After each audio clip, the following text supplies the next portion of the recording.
Bonjour, nous sommes le 1er octobre 2020 et nous sommes dans une série de vidéos de ce qu'on appelle le dialogue œcuménique entre chrétiens de confessions diverses.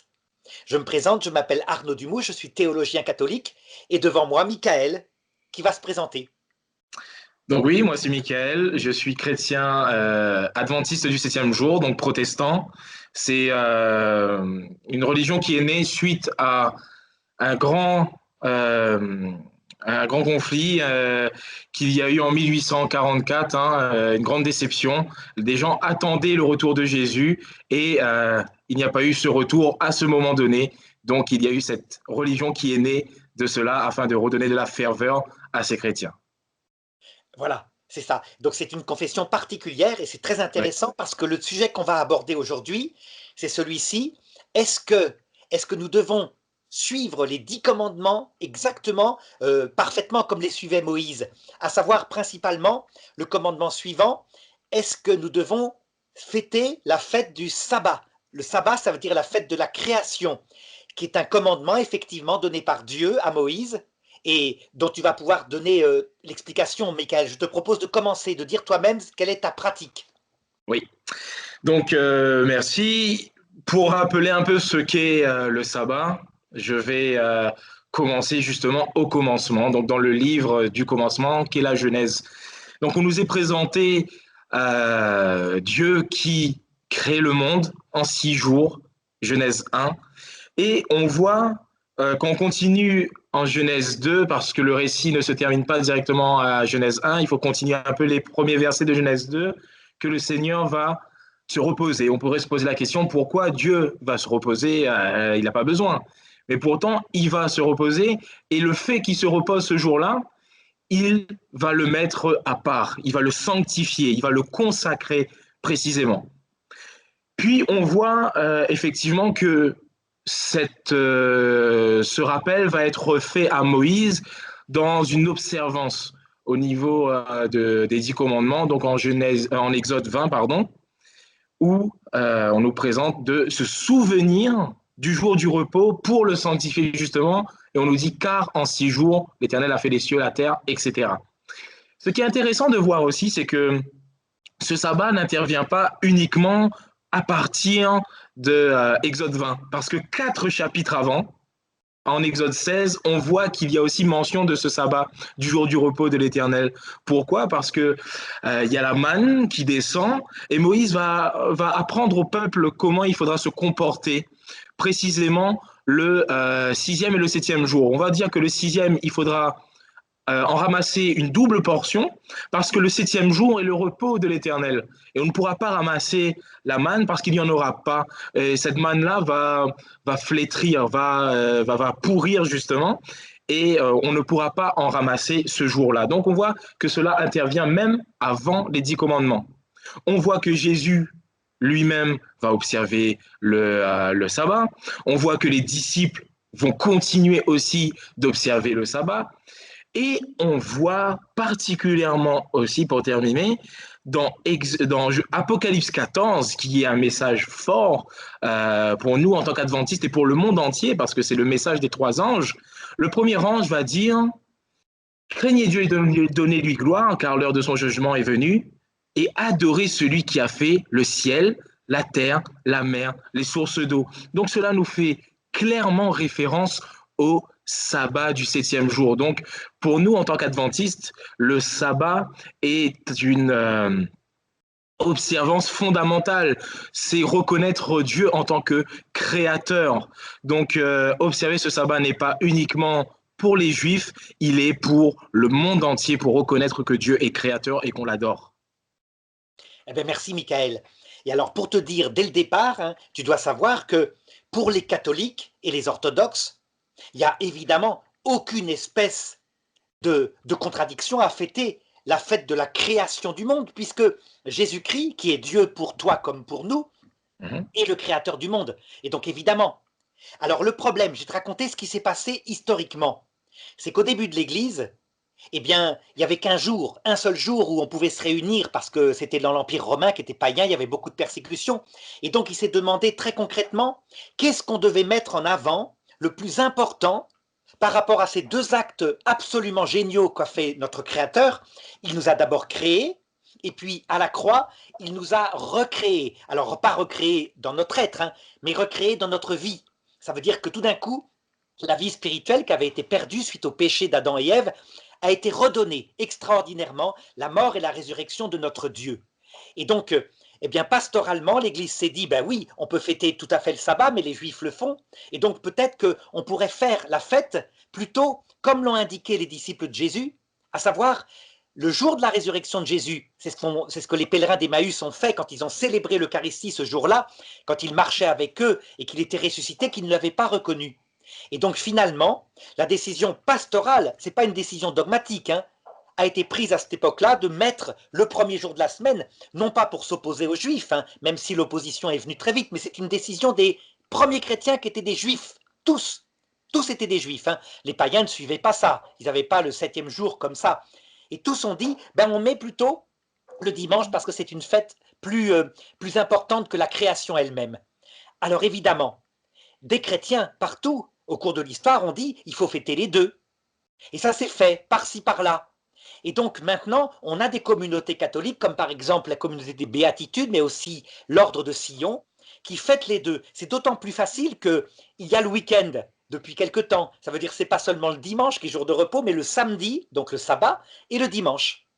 Alors ceci dit, on n'en fait pas un drame parce que reste à discuter entre nous, à savoir, est-ce qu'il faut appliquer matériellement les 10 commandements, puisque les 10 commandements, eux, parlent du samedi, ou est-ce qu'on peut avoir cette souplesse-là qu'ont eu les premiers chrétiens, les premiers successeurs des apôtres, et le mettre le dimanche? Et là, c'est là qu'on va avoir un débat, si tu veux. Oui. Je suis d'accord avec toi sur le fait de pourquoi pas, si à un moment ils se sont dit qu'on fêterait les deux, la résurrection du Seigneur, il nous a sauvés, ok. Le problème, c'est que la...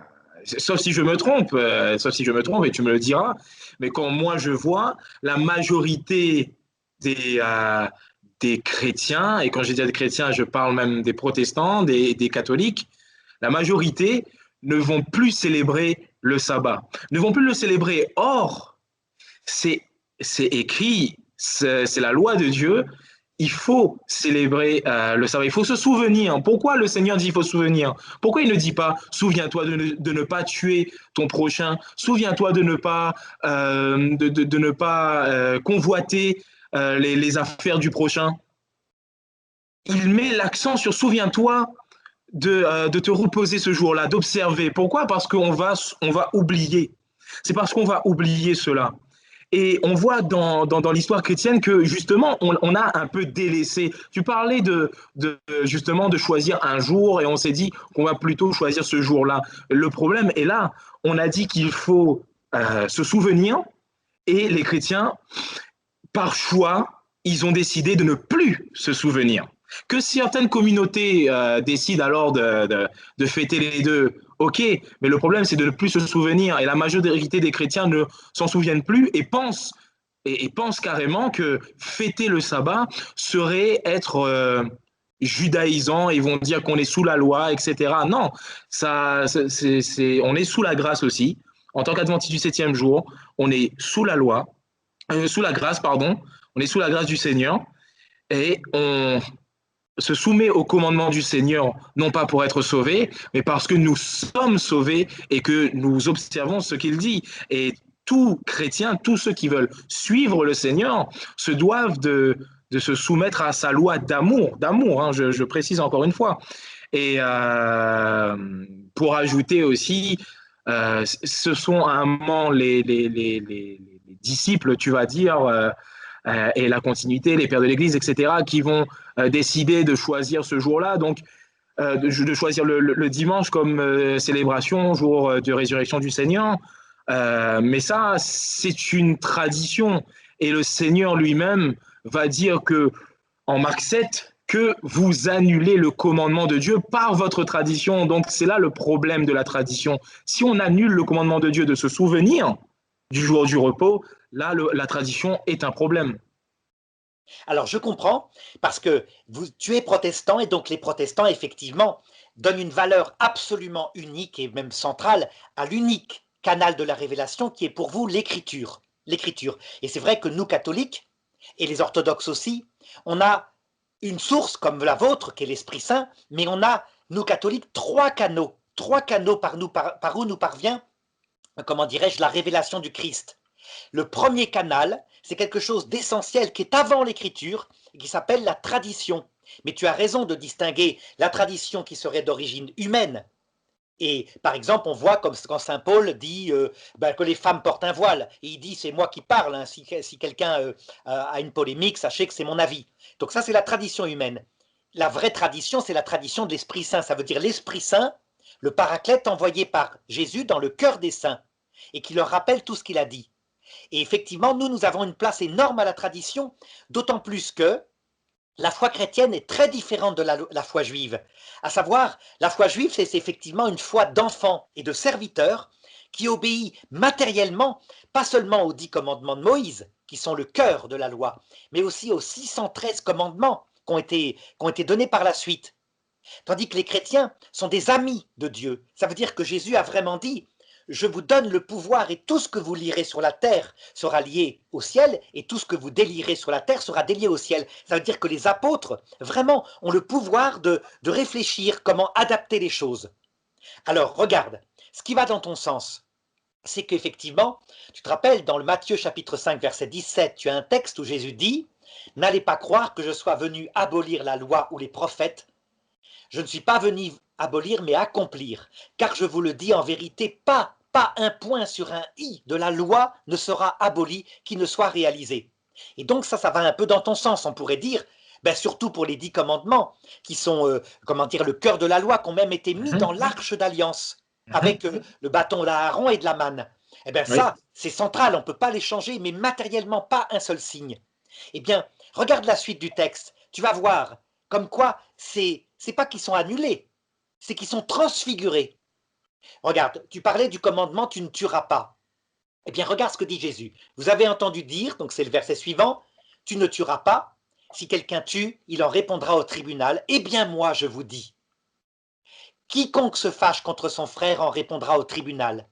Et qui dit à son frère, tu es un crétin, en répondra au Sanhédrin. Et qui lui dit, tu es un maudit, il en répondra dans la géhenne de feu. » Etc. Il la transfigure. En réalité, le commandement de Jésus, qui est nouveau, hein, qui remplace les 10 commandements, parce que les 10 commandements sont quand même négatifs. C'est tu ne tueras pas, donc ils l'ont appliqué très matériellement, tu ne tueras pas l'innocent. Il tuait beaucoup de coupables, hein, il lapidait pas mal les Juifs. Mais Jésus s'est transfiguré, ça résume en 2 choses.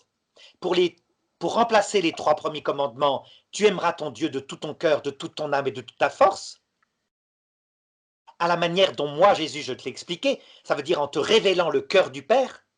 Et deuxièmement, pour remplacer les derniers commandements, tu aimeras ton prochain, pas seulement comme tu t'aimes toi-même, mais comme je vous ai aimé, ça veut dire jusqu'à la mort sur une croix. Et il le dit, dans ceci, dans ces 2 commandements sont présents toute la loi et tous les prophètes. Quant aux autres commandements du style ne pas manger de porc, là carrément, il les transfigure en les annulant et en les transformant en quelque chose de spirituel. Ça veut dire, par exemple, tu ne te comporteras pas comme un porc. Et donc toi, tu dis, non, il ne faut tout de même pas changer les 10 commandements qui sont manifestement éternels, même il ne faut pas les spiritualiser, il faut les appliquer matériellement. C'est bien ça, Michael, j'ai bien compris?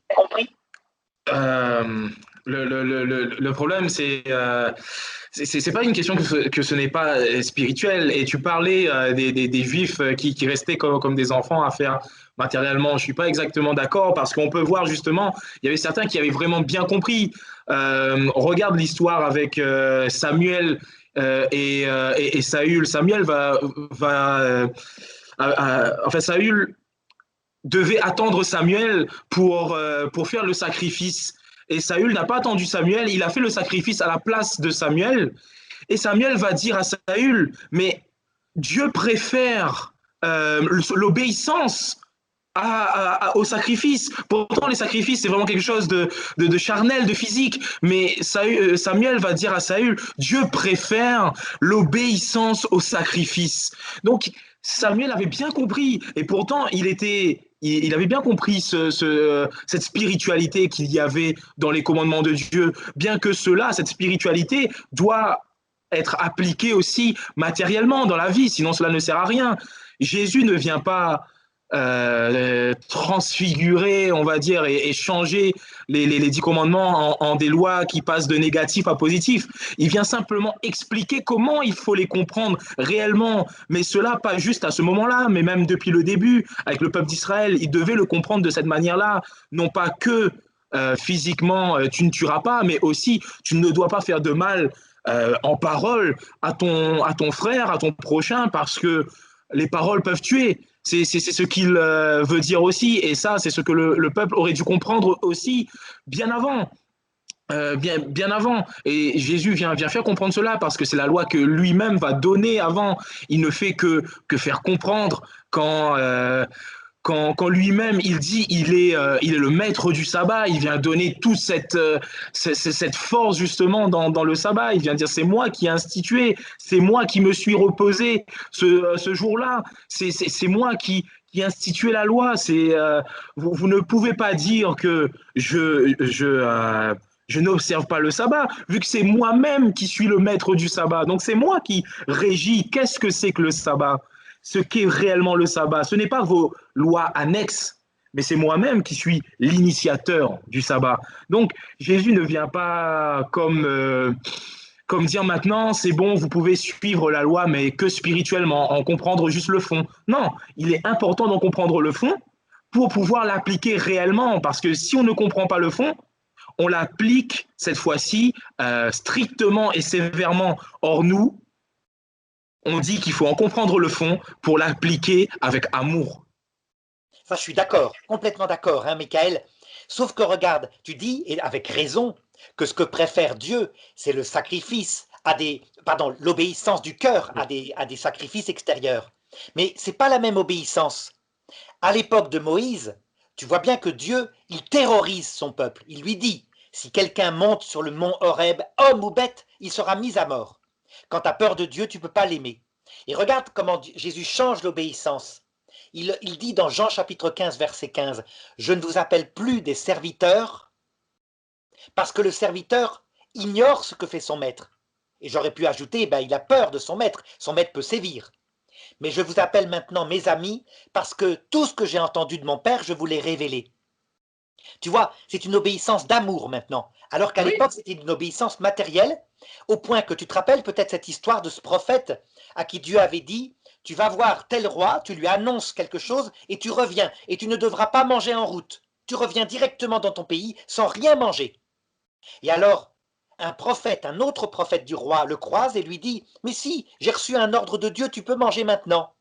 Et il se mit à manger, il repartit sa route, et sur la route, un lion le tua. Ça veut dire que Dieu, là, il demande une obéissance stricte sans que l'enfant comprenne, ou le serviteur comprenne. Tandis que maintenant, c'est une loi de liberté, ça veut dire une loi d'intelligence. Donc, je répondrai, moi, tu as tout à fait raison de dire qu'il faut fêter la fête de la création. D'ailleurs, les catholiques, ils ont la fête Dieu pour ça. Fête de Dieu, ça veut dire fête de Jésus comme créateur, qui est d'ailleurs célébrée dans l'Eucharistie. Est-ce qu'il faudrait la fêter tous les samedis? Je te l'ai dit, certains ordres monastiques le font. Mais on le fait avec souplesse, et peut-être qu'un jour, l'Église catholique, dans sa pastorale, dira, on fait les deux. On fête le samedi la création, et le dimanche la recréation, il n'y a pas d'opposition. Mais tu vois, avec souplesse, en fonction d'adaptation. Tandis que toi, par exemple, est-ce que tu fêtes le dimanche? Est-ce que le dimanche, tu fêtes la résurrection de Jésus dans ta confession protestante, Michael? Non, ce n'est pas un commandement du Seigneur. Eh bien, tu vois, là, on voit que tu pourrais, parce que ce qu'il a fait en ressuscitant, évidemment pour toi qui es protestant, c'est fantastique. Oui. Donc tu pourrais, il n'y a pas d'opposition, même si ce n'est pas écrit matériellement, effectivement, dans la Bible, il n'y a pas de texte qui dit qu'il faut fêter le dimanche par écrit. On voit bien que c'est une tradition évidente, évidente. Pourquoi pas dire qu'on le pourrait, ça, pourquoi pas. Mais concernant le sabbat, ce n'est pas du pourquoi pas. Pour le sabbat, ce n'est pas du faisons-le peut-être, allez, ça serait intéressant de le faire. Il faut se souvenir. Et j'aimerais revenir sur le fait que tu disais que Dieu était plus dur dans l'Ancien Testament et après, il y a une certaine souplesse. Et- Attention, quand on va dans le livre de l'Apocalypse, quand on va dans le livre de l'Apocalypse, le chapitre 12 au verset 17, la deuxième partie, on nous dit donc que le dragon s'en alla faire la guerre au reste de sa descendance, donc de la descendance de la femme qui avait eu cet enfant, qui est le Christ qui a été élevé. Et donc le reste de sa descendance, qui sont justement les chrétiens, les apôtres, etc. Et on nous dit, à ceux qui respectent, qui gardent les commandements de Dieu et qui gardent le témoignage de Jésus. Donc, qui gardent les commandements de Dieu et le témoignage de Jésus. Et pour revenir à Apocalypse 14, tu parlais des sanctions qu'il y avait si un prophète, par exemple, qui déshonorait la loi, ou quelqu'un, ou un bœuf, ou quelqu'un du peuple, en tout cas, qui déshonorait la loi du Seigneur, il y avait sentence. Attention. Dans les trois, dans les trois messages. Donc, le premier message, on a vu adore Dieu, donne-lui gloire, celui qui a fait le ciel, la terre, la mer, etc. Donc, pour nous, en tant qu'adventistes, on voit clairement le sabbat ici.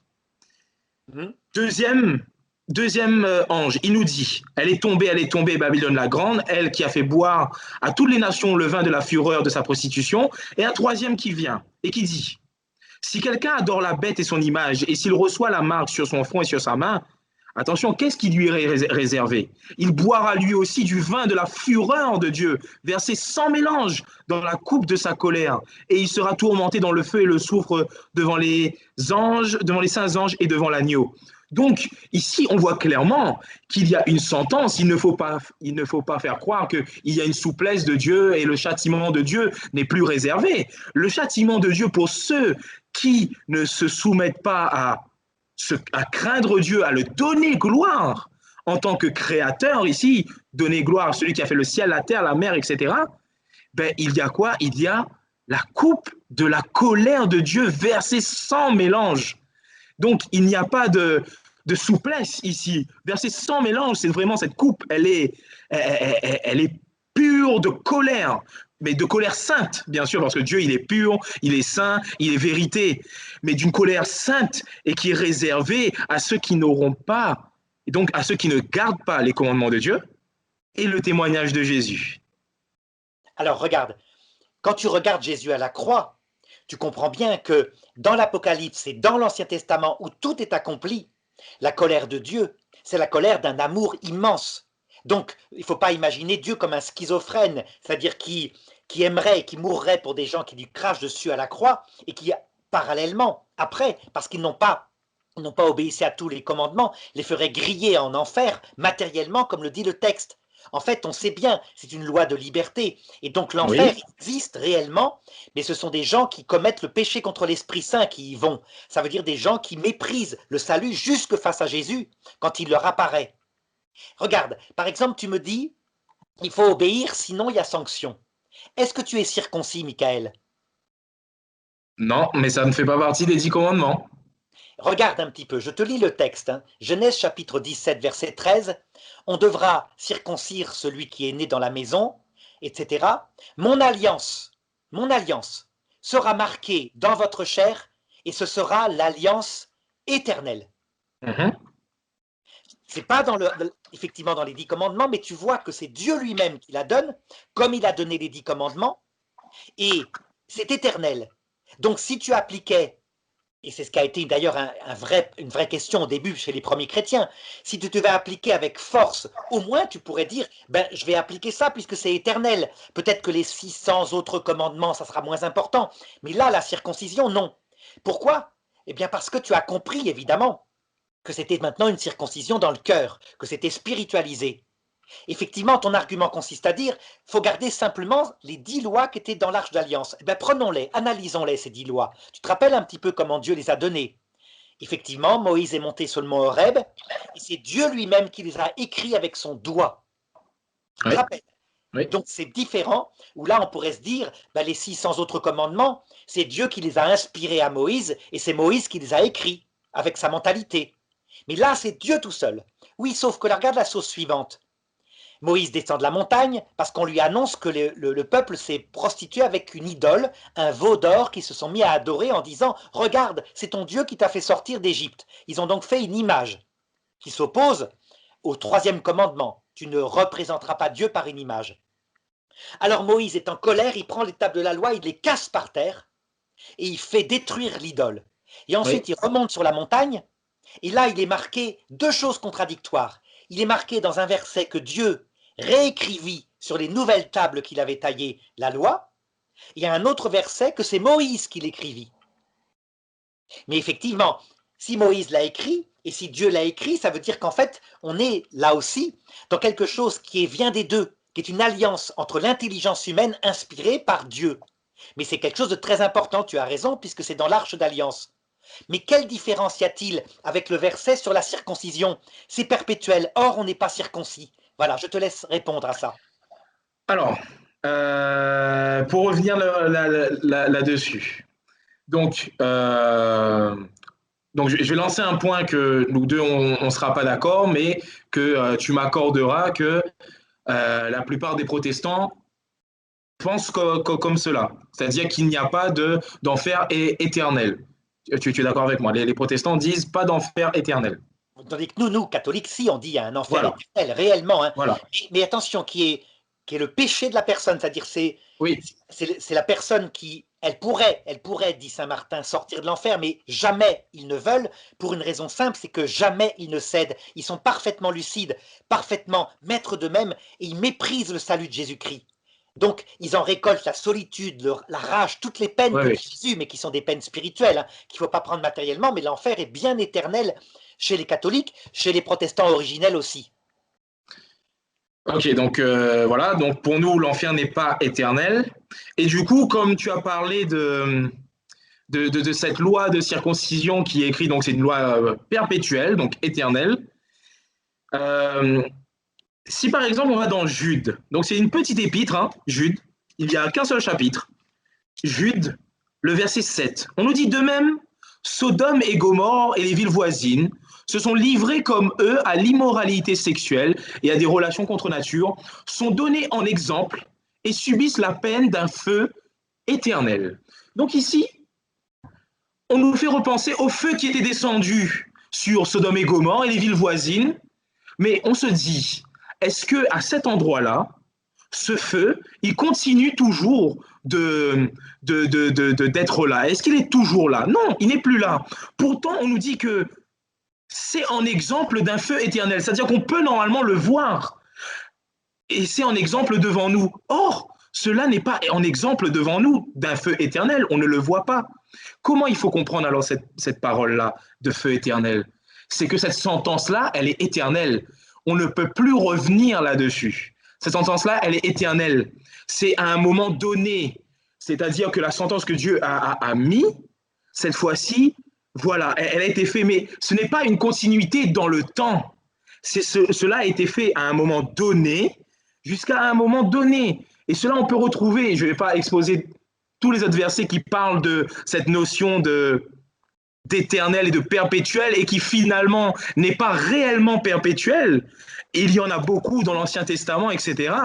Mais il faut voir ce texte-là, et nous, adventistes, on le voit, cette circoncision, par exemple, qu'on parle de loi perpétuelle, comme cela, c'est à durée limitée. Il ne faut pas voir ce mot éternel et perpétuel, c'est olam hein, en hébreu, qui peut avoir beaucoup de significations. Tu sais très bien, les mots hébreux, beaucoup de mots ont parfois beaucoup de sens, et il faut essayer de comprendre comment l'auteur utilise justement et le comprendre, et c'est comme ça qu'on le voit. Mais le sabbat et les 10 commandements dans leur globalité, les 10, sont une loi pour toujours. Le Seigneur les a mis, comme tu l'as dit, dans son arche d'alliance. Et même si Moïse et le Seigneur ont peut-être écrit ensemble, on voit ces deux diversités de textes qui nous disent un c'est Moïse, l'autre c'est Dieu. Bref, cela n'a pas c'est pas un problème en soi, mais c'est Dieu qui a écrit premièrement les 10 commandements. Moïse, s'il l'a écrit, il l'a écrit identique. Le Seigneur a dit identiquement reproduit à l'identique les premières, à l'identique. Donc ce n'est pas Moïse qui a mis sa personnalité dans les 10 commandements, il les a reproduits à l'identique, comme le Seigneur lui-même avait fait et les avait écrites. Il les a mises dans l'Arche de l'Alliance et juste à côté, en Deutéronome 31, il a mis les autres lois juste à côté de l'Arche de l'Alliance, mais pas à l'intérieur. Et ça, on voit encore, c'est une démarcation, mais flagrante, très très flagrante, que la loi, elle est dissociée entre la loi de Dieu, qui dure éternellement, et la loi de Moïse, qui a été donnée pour préfigurer ce que Jésus allait faire, et donner aussi à un moment pour le peuple d'Israël, pour régir certaines lois en fonction des peuples environnants, etc. Et voilà quoi. Alors tu vois, c'est ça qui est intéressant dans ce que tu as dit, c'est que quand tu as dit, il y a parfois des mots dans la Bible, le mot éternel signifie pour un temps, et le mot éternel qui signifie pour toujours. Qu'est-ce que ça prouve ça? Eh bien en fait, que tu as comme moi une tradition. Ça veut dire une interprétation venant de ton Église, que tu as fait tienne, et qui te permet de décider quand un mot a un sens allégorique et quand il a un sens réel. Ça veut dire quoi? Mais que je pense qu'on ne peut pas se servir de l'écriture seule. L'écriture seule, c'est un texte mort. Il faut qu'il y ait une tradition que tu crois portée par l'Esprit Saint, et je respecte parce que je suis tout à fait d'accord avec toi, que parfois le mot perpétuel veut dire pour un temps et parfois pour toujours. En, Mais tu vois, en, en, en fait, le problème, pourquoi en tant que protestant, et là je vais juste parler pour ma part, je ne vais pas parler pour tous les protestants, bien sûr, mais pourquoi on dit écriture seule?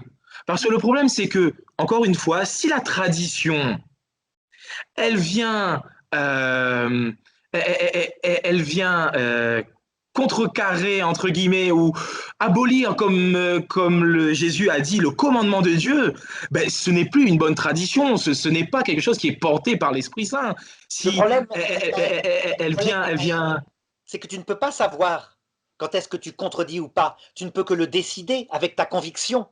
Puisque moi, tu vois, j'ai une conviction différente que je vais d'ailleurs te démontrer, enfin essayer, parce qu'on va se respecter. Mais en fait, en réalité, je dirais même l'écriture et la tradition toute seule, parce que la tradition, tu as tout à fait raison de dire qu'il y a une tradition humaine et une tradition divine, ça ne suffit pas non plus. Il faudrait un troisième pilier pour savoir. Et ce troisième pilier, tu sais ce que c'est? Chez nous, oui, je t'entends venir, oui. c'est le charisme d'infaillibilité qui est donné à Pierre. Infaillibilité sur un homme pécheur qui fait toutes sortes de bêtises, mais qui, quand il tranche pour dire ça c'est vrai et ça c'est faux, eh bien il tranche. De même que chez vous, eh bien, c'est les instances de la fondation de ton église qui ont dit le sabbat, il faut le fêter, c'est infaillible, c'est un magistère, et tu peux en être sûr pour toi, pour ta foi. Alors que chez nous, on va dire, ben oui, c'est évident, il faut fêter la création, c'est quand même le création, c'est fondamental. Mais on ne va pas les fêter tous les dimanches, c'est de la pastorale. Mais on vous rejoint là-dessus. Mais par contre, regarde, je vais te montrer maintenant un autre aspect qui, pour le coup, vraiment, là, il y a une différence entre toi et nous. C'est le commandement suivant dans la table de la loi qui est la représentation des images. Là, Oui. vraiment, il y a une différence qui va permettre de discuter, tu vas voir. Donc, Exode chapitre 2, chapitre 20, verset 4, tu ne feras aucune image sculptée, rien qui ressemble à ce qui est dans les cieux, là-haut, ou sur la terre ici-bas, ou dans les eaux, ou au-dessous de la terre. Tu ne te prosterneras pas devant ces dieux que tu ne serviras pas, car moi, ton Dieu, je suis un Dieu jaloux qui punit la faute des pères sur les enfants, les petits-enfants, etc. Donc, regarde, il y a deux choses là-dedans. Premièrement, l'interdiction de l'idolâtrie, et ça, c'est perpétuel. Pour nous, hein, vraiment, on ne peut pas faire d'une image ou je sais pas, d'une bestiole, du soleil, un Dieu. C'est pas vrai. Même d'un ange, même d'un saint du ciel. C'est pas vrai. Ce sont des êtres humains, ce sont des créatures ou ce sont des anges. Très bien. Et puis, il y a un deuxième contenu, c'est l'interdiction matérielle de représenter. De représenter. Or, je vais te montrer un petit peu comment l'intelligence catholique et orthodoxe, donc ce qu'on appelle les églises apostoliques, c'est-à-dire qui ont été fondées par les apôtres, à la différence de ton église qui est fondée à partir du XVIe siècle, avec Martin Luther, et puis ensuite en 1840, comme tu le dis, à partir d'une autre réforme. Eh bien, nous on dit, en fait, l'interdiction de représenter des images, elle est provisoire, parce que toutes les images que font les hommes, pour le moment, puisqu'on a oublié qui est Dieu, puisque depuis le péché d'Adam et Ève, l'image qui était de Dieu dans le cœur d'Adam et dans le cœur d'Ève a été ravagée. L'homme est devenu une espèce de bête musclée, pouvoir, la femme une espèce de concupiscence vers la tendresse, etc. Bref, l'image est détruite, et donc il ne faut surtout pas représenter. Si on représente Dieu, par exemple, comme un veau, un splendide veau d'or, en fait, on y met sa projection de son esprit humain, donc ce n'est pas Dieu, c'est une idole. Mais ensuite, quand Jésus, c'est-à-dire quand Dieu, le Verbe éternel, se fait homme, qu'il assume une humanité complète, eh bien son humanité n'est qu'une image de ce qu'est le Père. Et quand Philippe lui demande « Mais montre-nous le Père, ça nous suffit », Jésus lui répond « Mais qui m'a vu dans mon humanité, hein, évidemment, puisque c'est ça qu'on voit. Qui m'a vu a vu le Père. Ça veut dire, regarde, tu me connais depuis si longtemps, tu as vu mon comportement, tu as vu comment j'agissais. Est-ce que tu ne crois pas que le Père est en moi et moi dans le Père? Ça veut dire quoi? Que la loi de Jésus, qui est Dieu venu sur terre, a rétabli l'image de Dieu, non seulement en lui, et donc quand on le voit, on voit Dieu, mais en nous, du moins en ceux qui obéissent à Jésus. Ce qui fait que, regarde l'Apocalypse, c'est incroyable. Tu as un texte qui dit, pour représenter Dieu, il y avait 4 vivants. 4 vivants. Et regarde, il y en a un qui est le veau. Donc je vis ces 4 vivants, il y en avait un qui était l'aigle. Alors je te signale, Michael, que l'aigle, c'est un symbole idolatrique. C'est le symbole de tous les empires, c'est la puissance de la bestiole qui fonce sur les autres peuples et qui les conquiert. Ben Jésus, il en fait un symbole de lui, image de Dieu. Pourquoi? Mais l'aigle a un autre sens, ça signifie l'oiseau qui voit de loin, qui contemple ce qui est invisible. Deuxièmement, deuxième animal, c'est le veau, donc le jeune taureau. Et pourquoi? Ce n'est pas du tout le veau d'or de Moïse, hein, c'est autre chose. C'est l'animal qui est offert en sacrifice, un sacrifice extraordinaire pour Dieu. Et Jésus s'offre effectivement comme un veau en sacrifice à Dieu sur la croix. Troisième image, un visage d'homme, parce que Dieu s'est fait homme, et donc en voyant le visage de Jésus, on voit qui est Dieu par son comportement, etc. Et le quatrième vivant, je crois que c'est le lion, pour indiquer la puissance. C'est le Dieu créateur, c'est le puissant qui est là, sur la croix. Il serait capable d'anéantir le monde, eh bien il ne le fait pas. Donc tu vois, les images elles-mêmes deviennent non plus des idoles, mais des représentations de Dieu. Tout est assumé. Et donc, qu'est-ce qu'ont fait les catholiques et les orthodoxes? Ils ont discuté beaucoup avec ça. Hein. Ils ont dit, mais oui, c'est évident. Maintenant que Jésus s'est fait homme, on peut représenter des images. Évidemment, il ne s'agit pas de se prosterner devant l'image en elle-même. Personne ne le fait. On n'est pas au néolithique. L'image, c'est un peu comme la photo de ta femme ou de tes enfants dans ton portefeuille. C'est un peu comme ceux de 14, tu sais, quand ils étaient dans les tranchées. Ils embrassaient la photo de leur femme alors que les obus tombaient. Ce n'est pas la photo qu'ils embrassaient. C'est juste un symbole pour diriger vers leur femme. C'est leur femme qu'ils embrassaient. Ben nous, c'est pareil. Quand on embrasse une image de Jésus, une image des saints, qui ne sont pas Dieu, là, pour le coup, en fait, c'est eux qu'on embrasse parce qu'ils nous aident.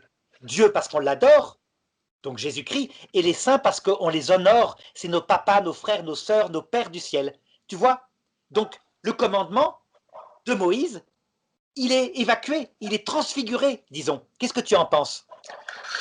Le problème, c'est que, encore une fois, c'est dans les 10 commandements. J'aime, peut-être c'est un petit détail, mais pour moi, c'est pas un petit détail. C'est pas la loi de Moïse, c'est la loi de Dieu. C'est, on ne peut pas choisir. Ici, du coup, ça a été changé. Ici, on peut le faire, mais on n'y est pas obligé. Et ça, par contre, on doit le faire. Ça ne fonctionne pas comme ça avec le Seigneur. Je vais donner un exemple. Paul, dans Éphésiens 6, au verset 2, il va citer un commandement. Il va citer un commandement, mais tu vois que ce commandement-là, voilà, la parole va être un peu changée. Elle va être un peu changée pour mettre dans le contexte pour les chrétiens. Mais ce n'est pas le commandement qui va être changé, c'est la promesse qui est derrière. Pourquoi? Il nous dit, honore ton père et ta mère. Ça reste. C'est comme ça, c'est honore ton père et ta mère. C'est le premier commandement avec une promesse. Et c'est la promesse qui change. Parce que normalement, c'est afin de vivre heureux dans le pays. Donc, c'est le pays de Canaan pour les Israélites. Là, c'est quelque chose vraiment de. Ça paraît très juif. Parce que c'est dans le pays de Canaan, c'est le pays qu'on leur a promis de donner. Sauf que Paul, il adapte. mais il ne change pas le commandement lui-même.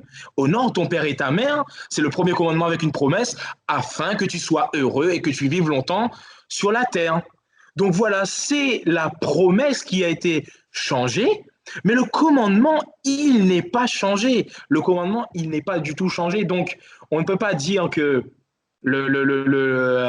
représenter des images, ça maintenant, on peut le faire, que l'observation du sabbat, euh, allez, on n'est pas obligé, mais c'est un plus de le faire. Et quand je dis obligé, encore une fois, je ne veux pas qu'on comprenne que quand je dis obligé, c'est une obligation au sens, au sens strict, c'est au sens d'amour. Dieu nous veut nous apprendre c'est quoi l'amour finalement? Quand il dit ne tue pas l'autre, c'est pas oh non, je ne peux pas faire du mal à celui qui m'a fait du mal. C'est tu verras que en faisant du bien à celui qui t'a fait du mal, tu vas être heureux. Il veut nous apprendre comment être heureux. Et comment être heureux, c'est quoi? C'est observer ses commandements. Cela peut paraître un peu contradictoire. On se dit oui, mais il y a des interdictions, on ne peut pas faire ceci, cela, ceci, cela, ceci, cela. Mais Dieu nous met un cadre en fait. C'est comme le mariage pour l'homme et la femme. Il nous met dans un cadre afin de pouvoir faire les choses correctement. C'est pas que le Seigneur ne veut pas qu'on soit épanoui.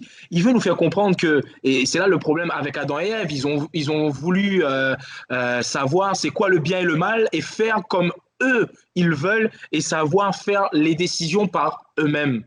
Or, le Seigneur, non. Il donne un cadre, et ce cadre-là, c'est un cadre d'amour, c'est un cadre de bonheur, en fait. Et le sabbat, et tous ces 10 commandements, si on les comprend en étant sauvés, et on comprend que le Seigneur nous donne la force par son Saint-Esprit de les observer, alors on éprouvera une joie, mais immense de pouvoir observer ces commandements.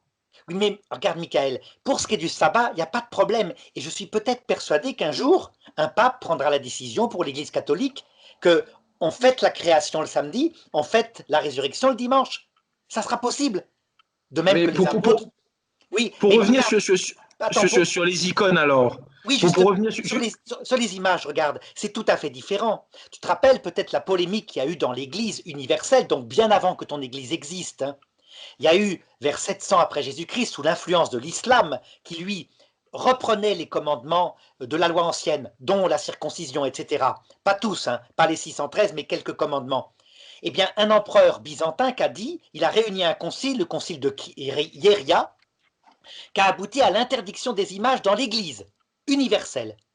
Et le pape de Rome, qui s'appelait Martin Ier, a dit mais c'est n'importe quoi, c'est hérétique cette histoire-là. Il s'y est opposé. Il a dit mais vous y croyez ou pas que Dieu s'est fait homme et qu'il a renouvelé l'image? Vous ne pouvez pas interdire les images, puisque justement les images ont repris sens et que l'image première, qui est l'homme et la femme, quand ils appliquent les commandements de Dieu, on est nous-mêmes image de Dieu. Comme Adam et Ève, quand Dieu avait dit il les fit à son image, homme et femme, il les fit. Donc le mariage lui-même est une image de Dieu. Donc on ne peut pas supprimer puisque c'est notre être même de chrétien qui devient image de Dieu. Et alors il y a eu un deuxième concile qui s'est réuni, c'est le 7e concile œcuménique qui a dit ben oui, le pape a raison. Et donc les images ont été de nouveau autorisées, etc. Tu vois, là pour le coup c'est très important. Si Moïse avait vu Jésus qui disait je suis Dieu et je suis l'image de Dieu, il l'aurait fait exécuter. Il ne l'a pas fait parce que plus tard, quand il est mort, la révélation lui a été donnée. Mais à l'époque où il était vivant sur terre, il l'aurait certainement fait exécuter.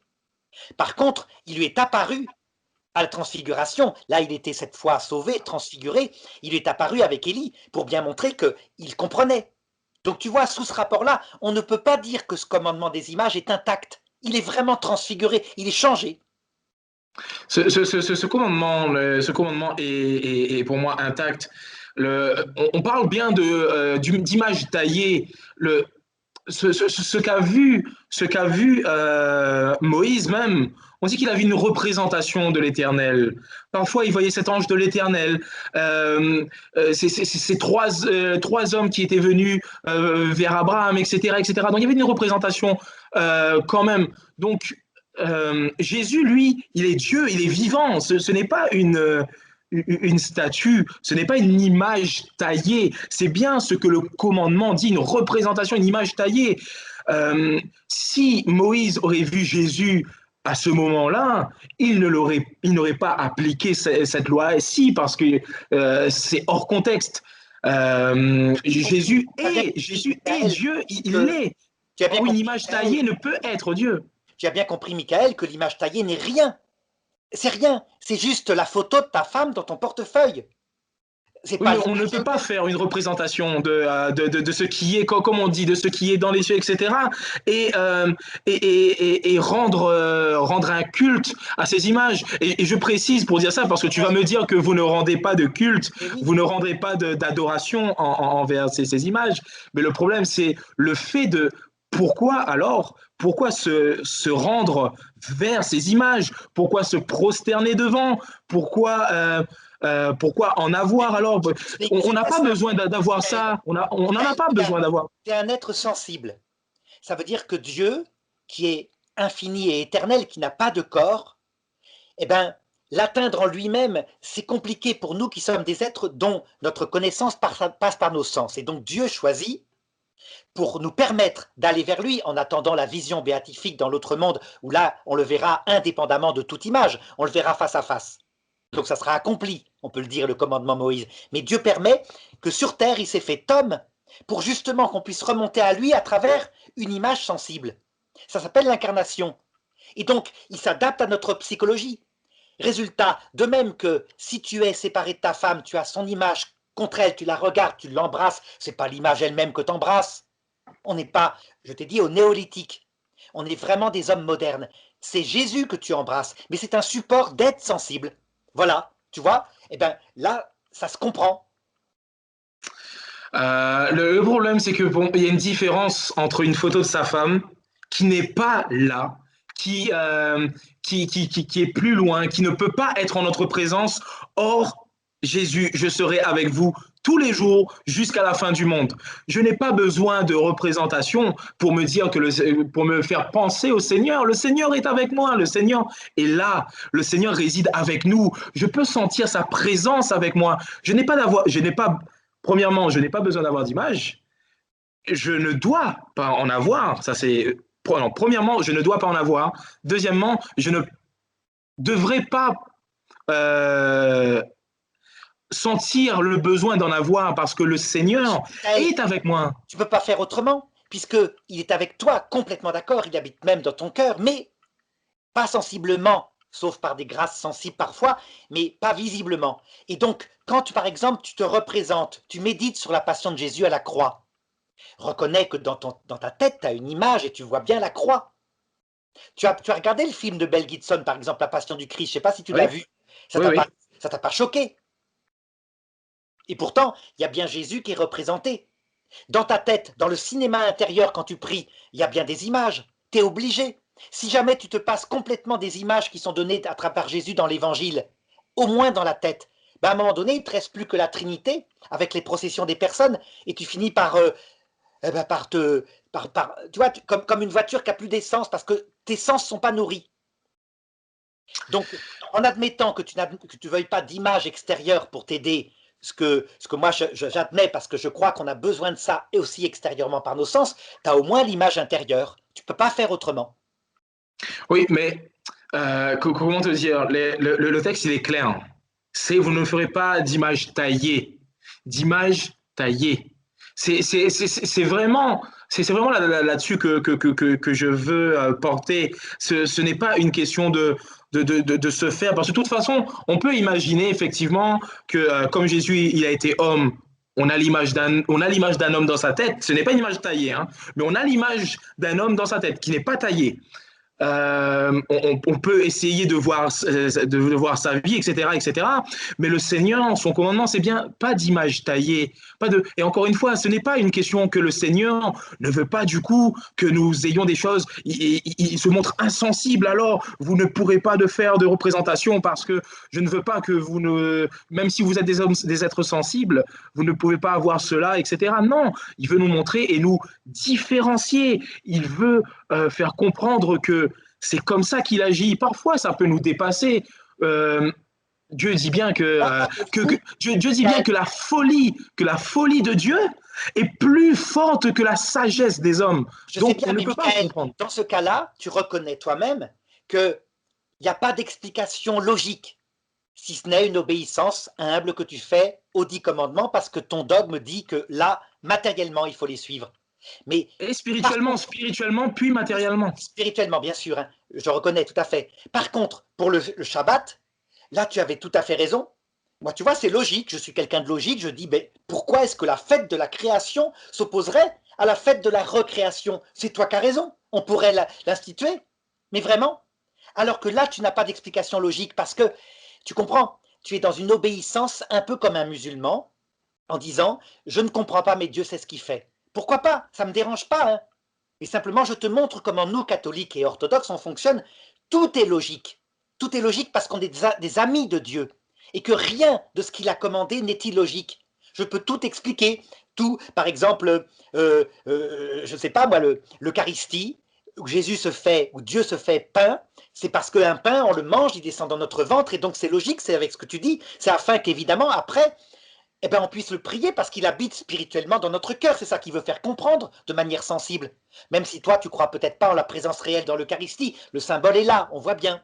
Tu vois, tout est logique. Est-ce que tu veux que je te laisse conclure peut-être maintenant? Ok, je vais conclure alors. Donc, ce que je reviens dessus, je remarque encore que, effectivement, tu as bien mis l'accent sur le fait que pour toi, le sabbat est une fête qui devrait être commémorée. J'aimerais préciser là-dessus que le sabbat n'est pas uniquement le samedi, hein, pour ceux qui ne le connaissent pas, parce que le sabbat, ça commence du vendredi soir au samedi soir, hein, du coucher du soleil à l'autre coucher du soleil. Comme nous le dit la Bible, il fut un soir, il fut un matin, ce fut le premier jour. Donc un jour, bibliquement, c'est un soir et un matin, et non l'inverse. Et par contre, le problème, encore une fois, c'est que la majorité des chrétiens n'observent pas ce sabbat alors que c'est écrit. Et on a oublié l'observance de ce sabbat. Et c'est problématique. Il ne faut pas, pourquoi pas l'observer? Il faut l'observer. C'est une obligation, c'est un devoir pour que nous soyons heureux. Non pas pour que nous soyons sauvés, mais pour que nous soyons heureux dans cette phase de nous sommes déjà sauvés. Puis, pour venir sur ce que tu disais et pour conclure encore sur les icônes, pour moi, le texte, il est clair. Et ce n'est pas une obéissance de simplement je ne sais pas et je fais sans comprendre. Il y a aussi cette notion-là parce que Dieu est infiniment grand et on ne peut pas saisir toutes les pensées de Dieu. Qui pourrait sonder les pensées de Dieu? Même dans le Nouveau Testament, on le dit ça. Ce n'est pas une affaire uniquement de l'Ancien Testament. Paul lui-même le dit qu'il y a des choses cachées, qu'il y a des choses qu'on ne peut pas comprendre. Qui peut sonder l'Éternel? Et on est comme aussi cette épouse qui est soumise. Donc, Paul nous dit, femmes, soyez soumises à votre mari, comme l'Église est soumise au Christ. Donc, on se soumet à ses lois, on se soumet parce qu'il nous l'a demandé et il sait pour nous ce qui est le meilleur. Voilà. Merci, hein. C'était super, vraiment, je te remercie. C'était vraiment un bon débat. Et on en fera Je te d'autres, remercie j'espère, hein, aussi. Michael. On en fera d'autres. Alors voilà, merci à ceux qui ont voulu l'écouter. On va le poster très vite sur nos 2 chaînes, parce que Oui. Michael a aussi une chaîne numérique. Tu peux peut-être donner son nom? C'est Histoire de la Bible. Histoire de la Bible. Voilà. Oui. À bientôt alors, Michael, hein. Au À revoir. bientôt. Au revoir.